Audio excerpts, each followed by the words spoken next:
TSMT2 sa zvyčajne používa u detí vo veku od 4 do 12 rokov, keď už sú schopné spolupracovať v skupine.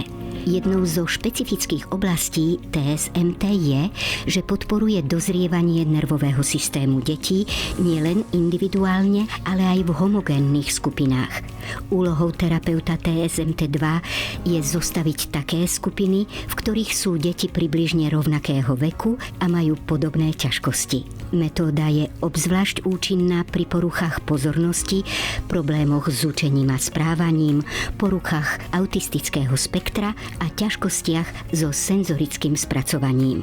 Deti počas cielených cvičení pracujú nielen na vlastnom rozvoji, ale zároveň sa navzájom motivujú.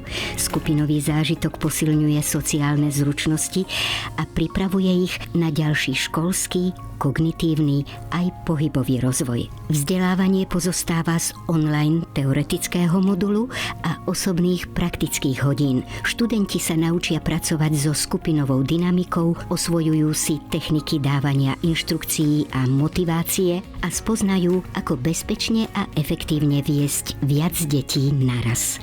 Počas kurzu musí každý študent samostatne viesť 2 hodiny. Okrem toho spolu so svojou skupinou vytvoria ročný plán programu a následne samostatne vypracujú ročný plán pre vlastnú skupinu.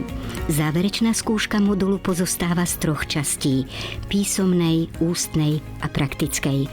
Po ukončení vzdelávania budete schopní samostatne organizovať a viesť skupiny TSMT2.